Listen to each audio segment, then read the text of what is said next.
Hello and welcome to this webinar. We are extremely sorry for this inadvertent delay. It was due to some technological error, but I think we have now got the hang of it and we can start the presentation now.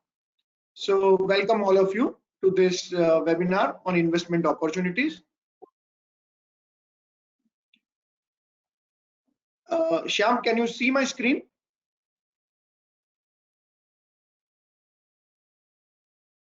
Is my screen with you? Sorry? Please continue. Yeah, so my screen is visible, right?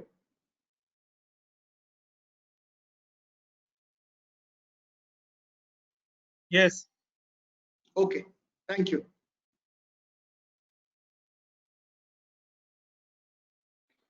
So I'll start with the current economic scenario and I'll speak about longer term outlook and also opportunities for investments. And this webinar is specifically designed with keeping in mind the audience which are based out of India, our NRI customers. So I'll discuss more from that perspective. So straight way jumping into the current economic scenario, what has happened is in the current economic scenario is like this, that because of the COVID, what has happened is that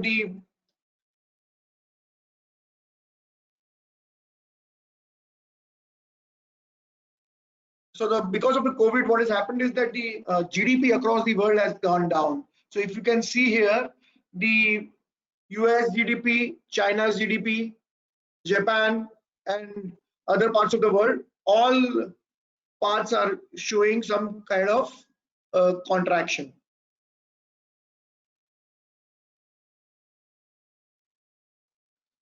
India, we have GDP up to March, but if we go ahead and see the forecast for FY21, that is this financial year, the GDP expectation is that the country may go down by 5% this year.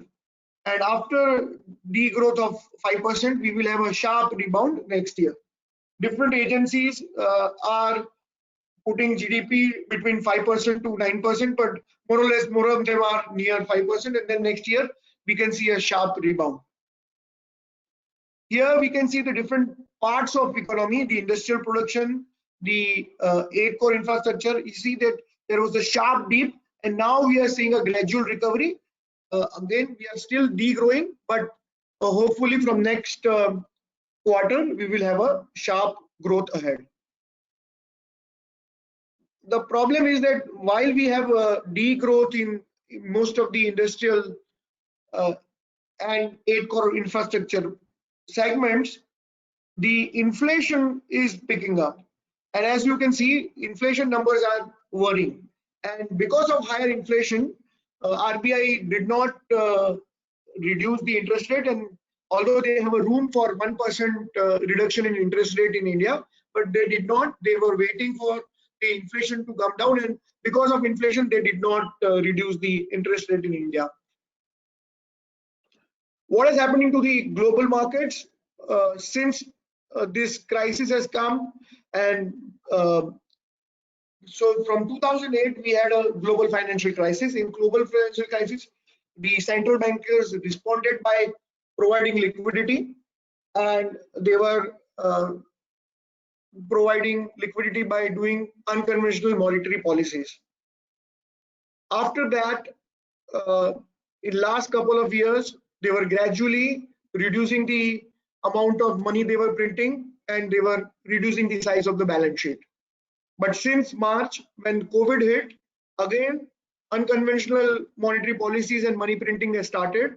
And as you can see, Fed has already given a new stimulus of 33% of GDP in USA. In UK, it is about 53% of GDP.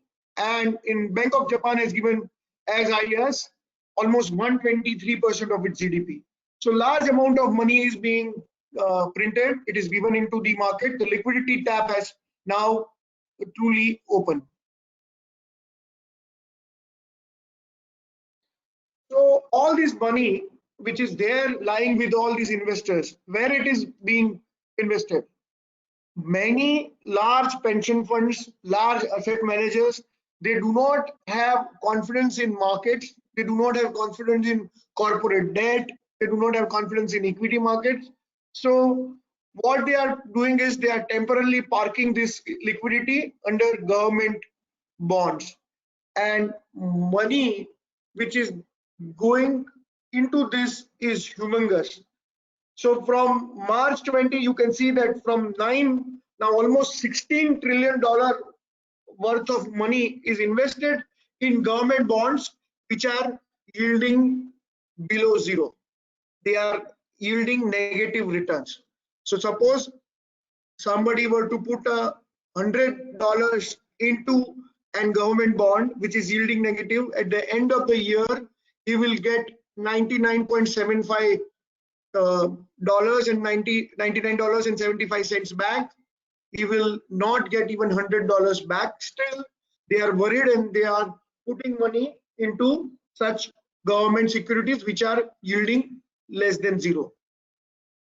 So liquidity is plenty, huge amount of money is available. If there is a project, if there is a investment opportunity which is likely to return 5, 10, 15%, plenty of money is available around the world.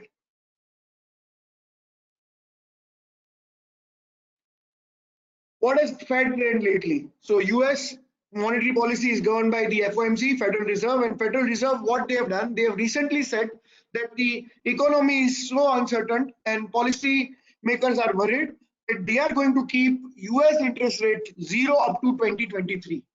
They are not going to increase the interest rate, and they have given guidance to the market that do not be worried about higher interest rate for 2021, 22. Maybe in 2023 they will raise the interest rates.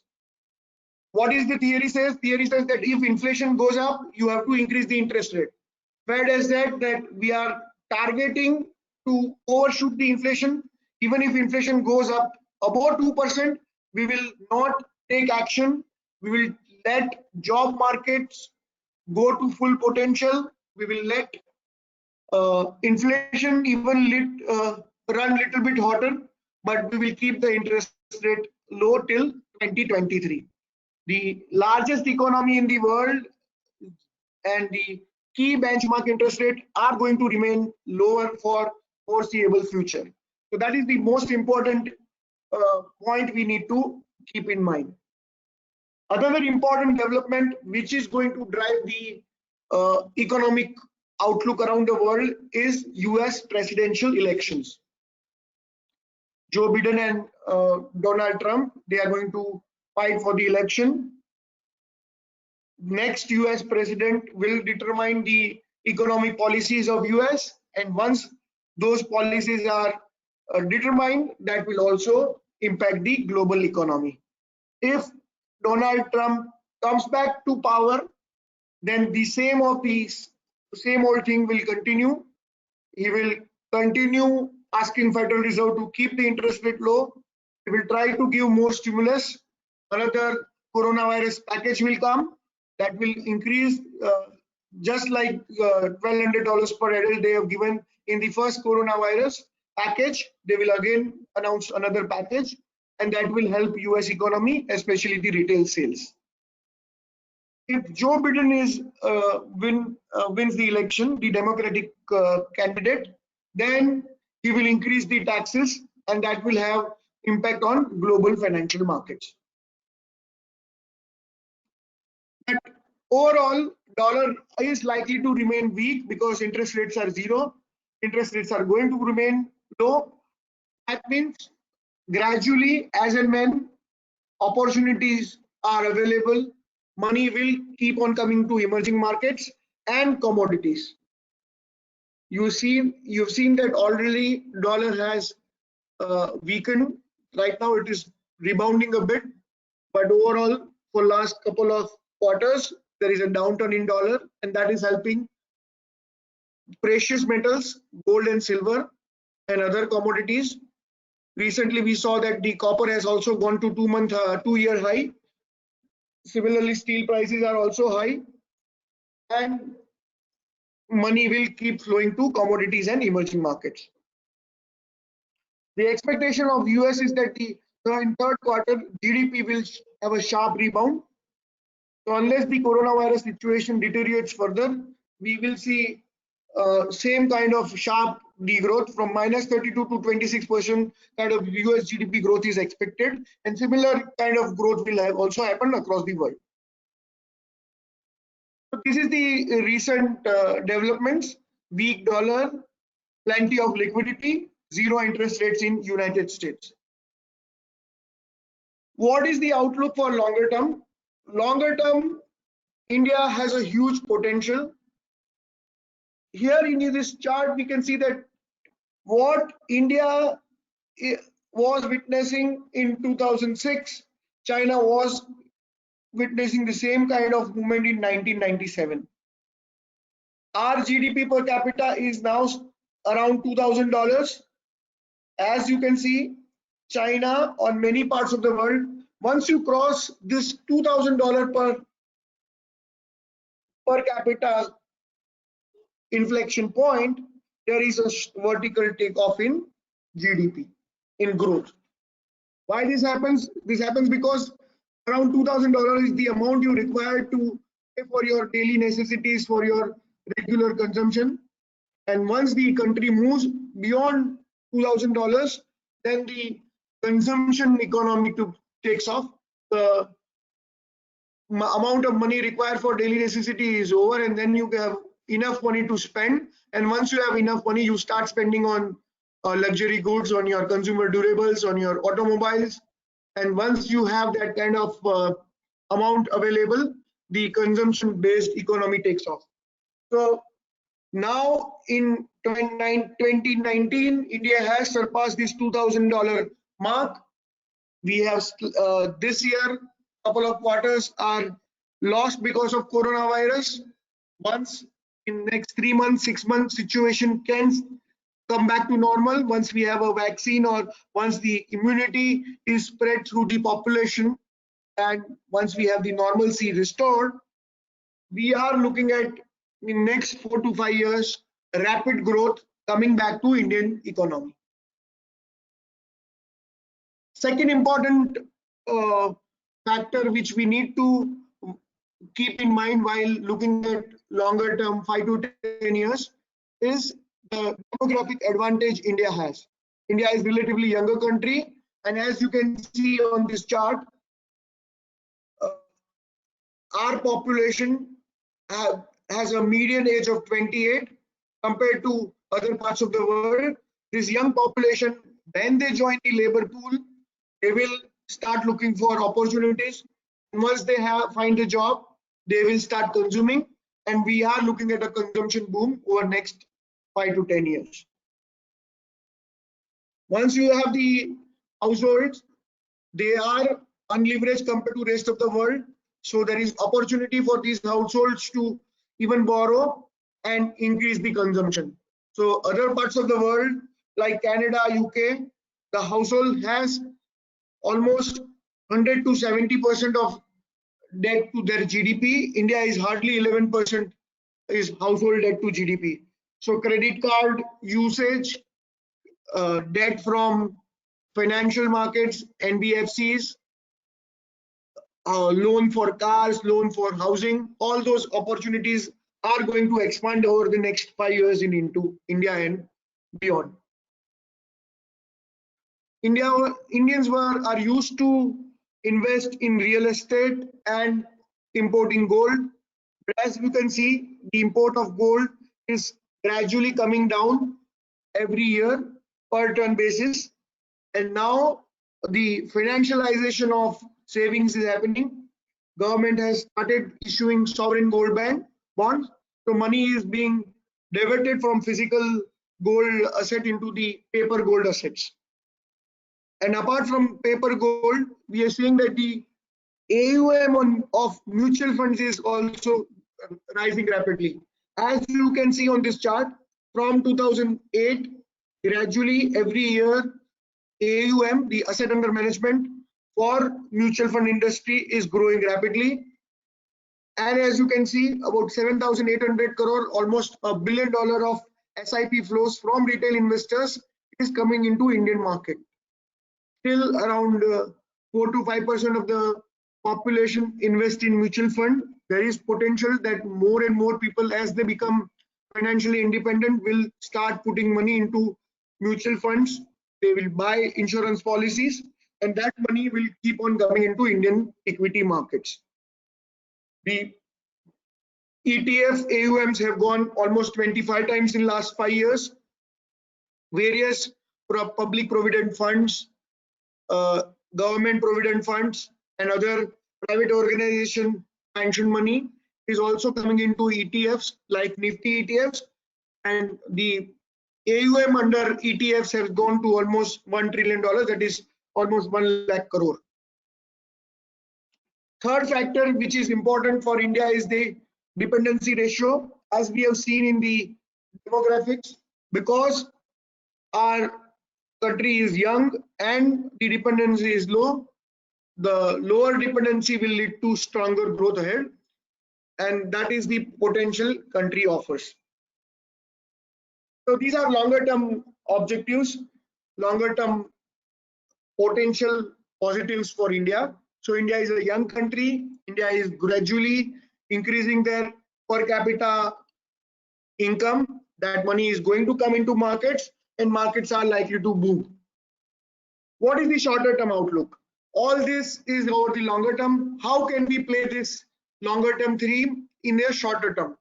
So since this investment webinar is geared towards non-resident Indians, let us first talk about dollar. So as you can see, dollar compared to major 6 currencies is more or less trading around $88 for last many years. This is a dollar index compared to 6 major currencies around the world. It has a range about 104 on the higher side and about 88 on the lower side. It is moving around in this zone from 2015 to 2020, last 5 years. Overall, around 105, it is finding a lot of resistance, and the policies which US Federal Reserve has adopted, it is likely to keep on making dollar little weaker and weaker. Right now, after a sharp fall, it is rebounding, but we expect that after a certain few percentage rise, it can again start weakening. So dollar compared to major part of the currencies, major 6 major currencies, is likely to remain weaker. What is the situation with Indian rupees? We are bothered about the INR USD INR pair.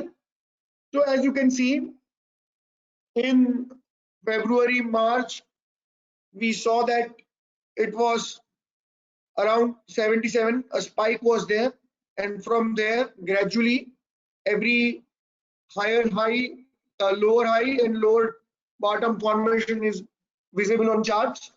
So from 77, it peaked around 76. This time it peaked around 75, and again it fell to $72 per 72 rupees per dollar. Again, it could have a slight rebound. It can go up to 74 or so, but overall trend is towards rupee appreciation for last couple of quarters. Gradually, we expect it to again go back to 72, 72.50 levels around this by November, December, and for a couple of quarters, we don't expect sharp depreciation. So over a longer term, there is a marked change in outlook for rupee.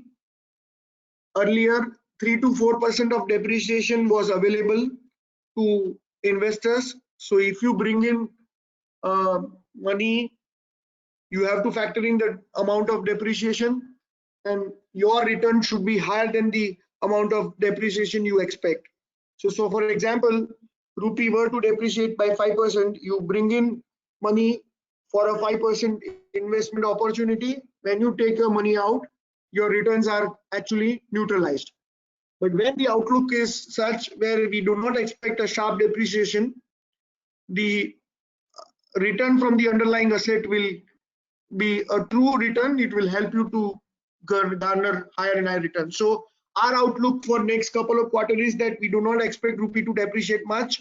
In fact, over the next 3 to 6 months, rupee can remain here or appreciate towards 72 level. So if you want to bring in the capital into the Indian current country, these are good opportunities. These are good times as interest rate remain lower in USA and other parts of the world. A lot of opportunity, higher interest rate and higher investment opportunities are available in India. So this is the outlook for rupee. What about equity markets? Equity markets, as we saw, around there was a rally on Nifty around 11,800 kind of level. It went up from March lows. In the March around COVID, 7,500 level in Nifty was witnessed. From there we saw a sharp rally and almost 12,000 level was seen in the end of August. From there we have seen a good correction of about 1,000 point in Nifty, and now we saw a slight bit of rally today, and we expect it to go to 11,400, 11,500 in this round of rally. Markets are likely to rebound in the shorter term. What are the two important developments for investors? One is the SEBI has started collecting upfront margin from cash markets, so that can have an impact on liquidity. And SEBI has also come out with a circular to ask multi-cap funds to put money into at least 25% into large cap, mid cap and small cap. We have come out with a specific strategy and we did a webinar around this seminar. In this webinar we highlighted that longer term, if you see from the peak of 2017, in 2020 the small cap index has actually gone down by 10%, mid cap is down 2% compared to larger indices which are up 6% and 5%. This divergence in performance is likely to change going forward. We expect a rally in mid cap and small cap stocks. According to our calculation, the amount of money which is invested in the multi-cap fund around 1,42,000 crore. This is the segregation of money. Almost 75% of the money is right now in large cap. Only 15% money is available in mid cap, and 5% money is invested in small cap.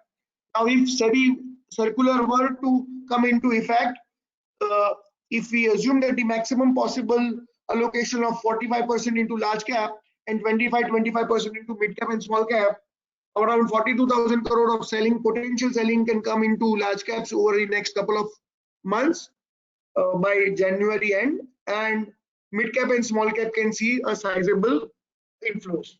So over the next 3 to 6 months, we expect mid cap and small cap stocks to outperform.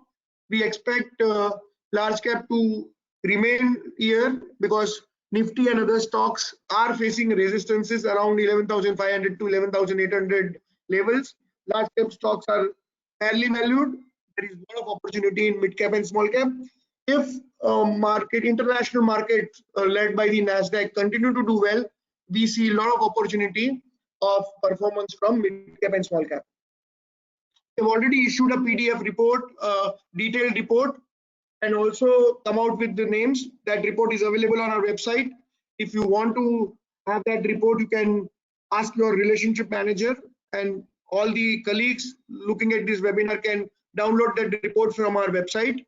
Here we have come out with the names of 5 large cap stocks and 6 mid cap stocks, out of which Persistence has already achieved our target, but there are plenty of other opportunities in Indian market. This is the sample of the stocks which we have recommended. So I would request you to go through in detail about these names and also come out with the opportunities which are available. Plenty of investment opportunity in different sectors we have identified. These are sample names on the screen. I request all of you to go through that report, PDF report, and look at the opportunities available in the market. So to conclude, there are longer term, because of the COVID, couple of quarters of degrowth. After that, we expect a large rebound, and economies around the world will rebound sharply once we have COVID under control. We have plenty of opportunities into investing into Indian equity markets. We have indices which are doing quite well compared to indices, broad indices. We have opportunities in mid cap and small cap. I've shared few names with you. That report is available on our website. You can ask and go through those names. Now, if you have any questions, there is a question mark button on your right hand side. Can you please put your name and ask questions there, and I'll try to answer those questions. So I'll wait for question queue to get assembled.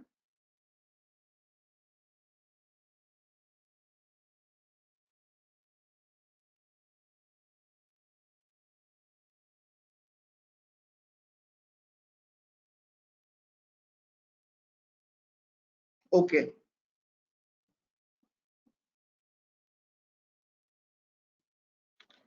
So one question is, what is the outlook on banking sector? So we are awaiting a major outcome of a Supreme Court verdict, which will come over the next week regarding banking sector. The court case is about whether to provide penalty on interest which has been foregone under the moratorium. Once we have the clarity about this moratorium, there will be a sharp up down or up move or a down move about banking, because banking stocks are right now underperforming. The sectors which we like are pharmaceutical and IT, and they are the leaders. Chemical and pharmaceutical sectors will continue to perform. We had come out with a specific special report on API stocks. We have come out with a one thematic report on webinar done on pharmaceutical sectors. So that thematic report, we had come out with 4 stocks. Those all 4 stocks have done well. I would request all of you to go through your portfolio and see whether you have exposure to pharmaceutical stocks. If it is not available in proportionate, it should be around 15 to 20% of your portfolio, and it is time to allocate some capital to pharmaceutical sector. Let us take another question. Nifty's P, Jay Vora is asking, Nifty's P is 30 plus. Where do you think market can fall in next 2-3 months? So there are a couple of points which I would like to highlight. First is, there is a lot of flow towards passive investing. In US, the S&P 500 ETF has become world's largest ETF. A lot of money is being invested in ETFs. Same is the situation in India. A lot of ETF, a lot of public provision funds, pension funds are putting money into ETF, and around 1 lakh crore has been invested into Nifty ETF. So this flow is behind the higher valuation of Nifty. Second important factor is the stocks coming out and stock going into Nifty. Low PE stocks are being chucked out because they are underperforming. Their performance, financial performance is not good. And compared to low PE stocks, high PE stocks which are performing are entering into the Nifty. Stocks like Divi's Lab, Nestle, Britannia, they are trading at high PE, and because of that, Nifty's valuation are relatively high. Now, PE is dependent on 2 things: price and earning. Earning is, in current times, in COVID times, is uncertain. Some of the companies are reporting losses, and because of the losses, one-time losses, the earning is subdued. Corporate GDP to profit ratio of India is at multi-year low. So market is expecting that once this COVID situation is under control, there will be a sharp rebound in earnings, and then after a few years, the Nifty's earning ratio will look quite cheap compared to history. And that's why market players are willing to look at, willing to forego the short term for next 3 months, 6 months, and they are looking at valuation based on FY22 earnings and buying these stocks. Lot of capital, as I showed in my webinar, is invested at 0% across the world. So those money is also coming into the Indian market where they are seeing a lot of opportunities. So do not be highly perturbed about the high Nifty PE. There are a lot of plenty of opportunity into Indian markets.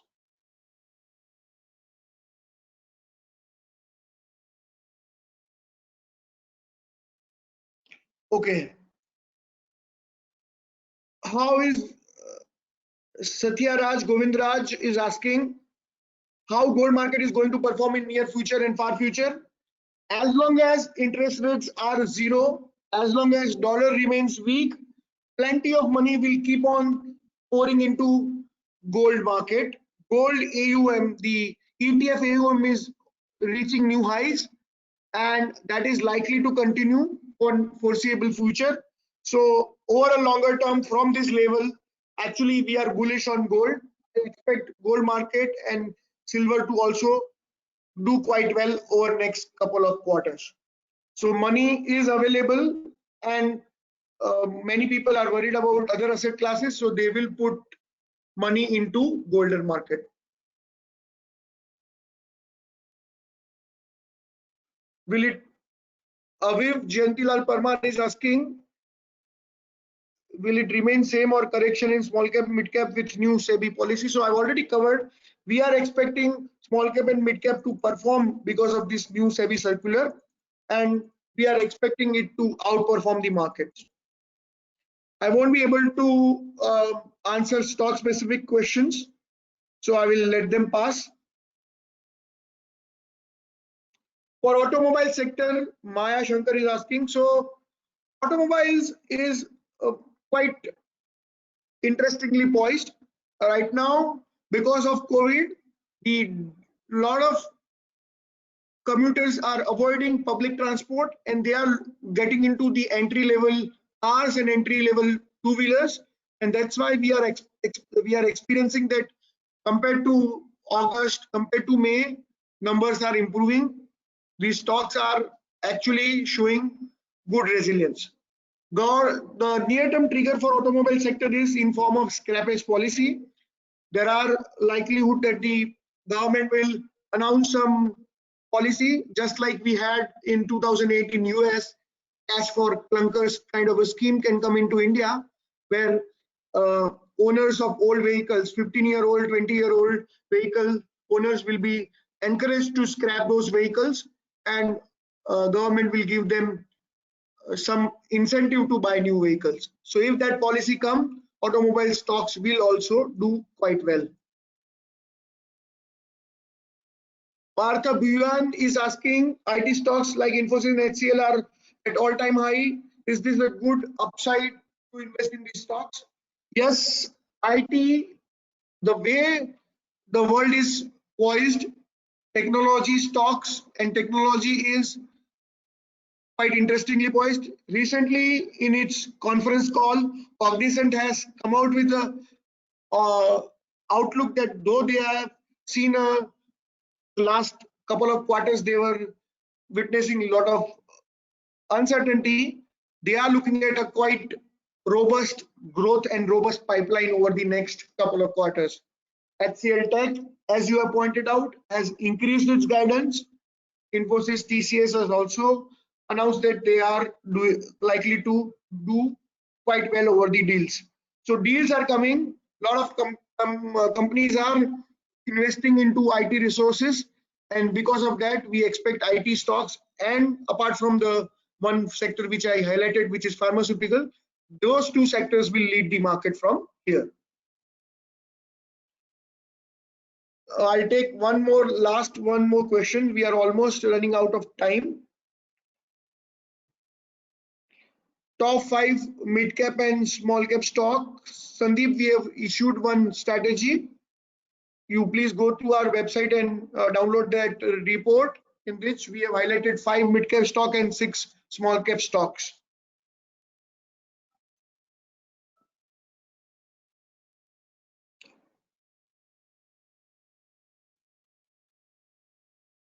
I'll take one more last question. GDP continues to fall in the last 6 years. In the current, GDP was dropping even before COVID started. How can we be confident that the government can deliver in future?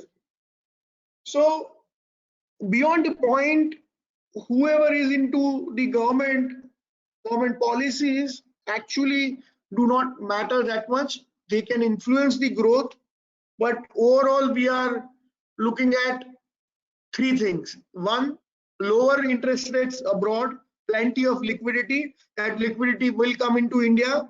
That investment will generate growth.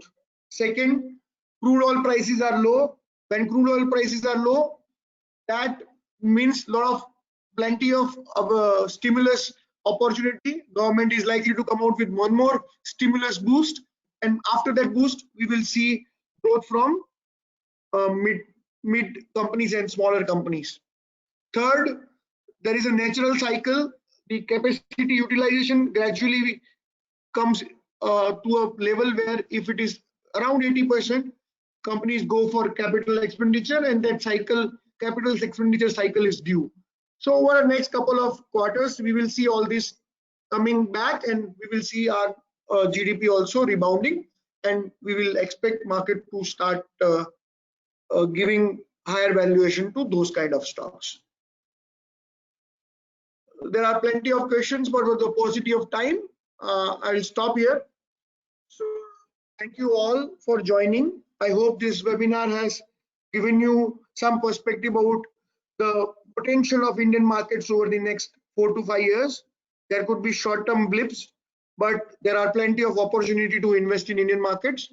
Please do get into touch with your relationship manager and try to find those investment opportunity and benefit out of it. Huge amount of wealth is going to be generated over the next 5 years. On a parting thought, I'll say that India's GDP from 1960 to 2020, from some $300 billion, has now come to about $2.5 trillion. So whatever growth has happened in the last 40-50 years in India's GDP, we can expect that once the COVID situation is over in next couple of quarters, after that, in next 3 to 5 years, another $1.5 to $2 trillion of GDP is going to be added to India's economy in next 5 to 7 years. So whatever has happened, whatever wealth we see in India in the last 30-40 years, same kind of wealth, same kind of market cap is going to increase in Indian markets over the next 4 to 5 years. Similarly, we are expecting rupee to behave, and rupee will not depreciate much. So if you bring in capital now, you will have to little less worry about the depreciation when you take money out. So that is the opportunity we are looking at over the next 4 or 5 years. Do benefit out of this longer term change in trend and opportunities into Indian market, Indian asset class. Thank you all for joining, and have a nice weekend ahead.